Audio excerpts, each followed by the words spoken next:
Des voix se lèvent pour dénoncer les nouvelles restrictions comme la réduction de la durée des contrats de travail et la limitation du nombre de travailleurs par le gouvernement fédéral.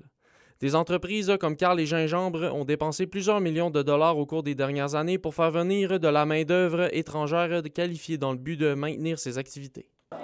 Pour l'instant, on n'en ressent pas. C'est vraiment ces gens-là, comme je disais, c'est nos sauveurs, c'est eux qui permettent qu'on continue à prendre de la croissance, qu'on puisse développer nos chiffres d'affaires, tout ça. C'est sûr que la journée qu'ils ne sont pas là, qu'on est obligé de perdre des heures d'ouverture, on va perdre énormément sur notre chiffre d'affaires.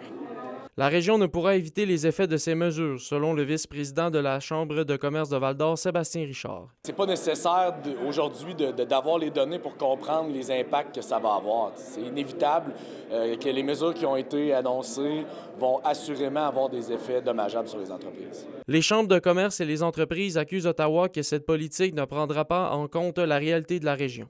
Le député d'Abitibi-Témiscamingue, Sébastien Lemire, abonde dans le même sens. Bien, évidemment, je salue cette sortie des chambres de commerce de la région parce que c'est important de mentionner qu'en Abitibi-Témiscamingue, notre situation est différente qu'ailleurs.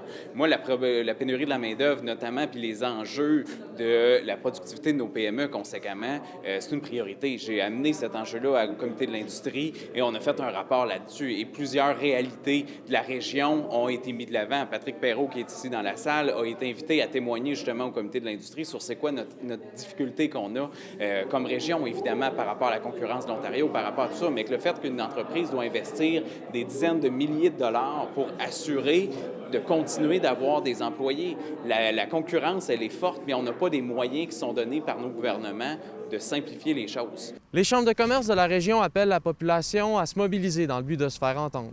Olivier Morin, RNC Nouvelles, Rouyn-Noranda.